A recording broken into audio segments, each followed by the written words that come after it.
chilling tales for dark nights.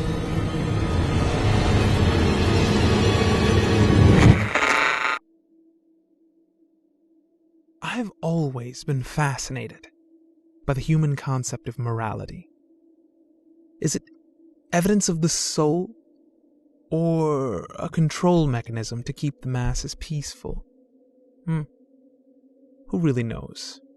If stripped to the bone, driven to the breaking point, what happens to the moral man? During a particularly brutal spat of boredom, I up and moved to a little bumblefuck town in the heart of the Bible Belt. The folk were God-fearing, polite, and humble. Just as I wished. My new neighbor, Earl Bosch, was as straight-laced as a Victorian corset. A dairy farmer for 20 years, Earl also served as the deacon of the local church and spent the rest of his free time volunteering at various shelters, schools, and religious events. Beloved by the entire community, you couldn't pay someone to say something bad about Earl. He was perfect. From our first meeting, Earl was nothing but welcoming and warm. I was nothing but a jackass. His friendly overtures were met with coldness and disdain. But he continued unabated. It was an unending stream of, "Howdy, neighbor," and "How about that weather today, John?" Truly, hell. A month or so after we became neighbors, bad things began happening to Earl. His car tires were slashed. I made sure he saw me laughing. Graffiti appeared all over his garage. I dried a paint-stained sweater in my backyard. The family dog went missing. I barbecued the very next day.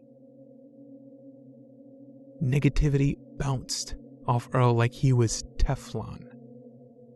Nothing seemed to faze the man. Not once did he accuse me of any wrongdoing. And despite the escalating rudeness, his daily pleasantries continued. That gratingly gracious personality never wavered. A genial smile plastered permanently on his face. When I was offered an unexpected dinner invitation, I happily accepted. Not only would I get a free home-cooked meal, but I also had a wonderful opportunity to ramp up my campaign of harassment. The old adage is true. You have to let the devil in. I arrived at dinner dressed in my Sunday worst. Tattered jeans, stained wife-beater, obscene trucker hat, still-lit cigarette. I was perfect. Earl and his family graciously welcomed me into their home, embracing me tightly as I entered. A firm shove and several cuss words ended that moment prematurely. Still, they remained polite as could be.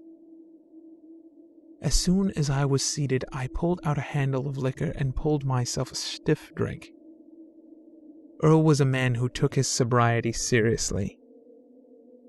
And I knew alcohol was not permitted in his home. To my surprise, not a negative word was spoken to me. The family rambled on about mundane topics only a dairy farmer could find interesting. The night wore on, and so did my obnoxious and wildly rude behavior. I made vulgar remarks towards all the women. They would smile and ask me about that crazy weather we're having. I burped and farted throughout, and my flatulence was ignored. I insulted the food and their home. "You might be on to something. Thanks, neighbor," they'd reply, as if they were thankful for the advice. Earl and his family truly were fascinating specimens. I pondered how the introduction of violence would alter their behavior. How far could I push Earl before the ugly truth of the human condition emerged? I reached for the pistol tucked in my waistband, only to stop at the last moment. Something was off. The room was dead silent, and 5 sets of coal-colored eyes were glaring daggers at me. Each member of the Bosch family had their heads cocked slightly to the left, mouths open in a silent scream. It was only then that I realized my error in judgment. The hunter was now the hunted. Panic set in. I threw my chair to the ground and bolted for the exit. Horrid shrieks and clicks echoed ominously from the dining room. Bursting through the back door, I ran until I could no further. The sun had just begun peaking above the horizon when I finally collapsed. Although the experiment failed, for the first time in a long time, I felt alive.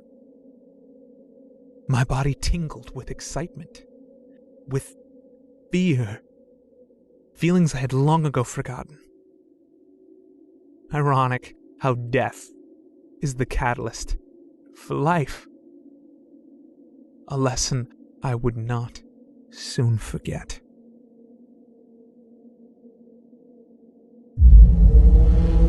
Chilling tales for dark nights.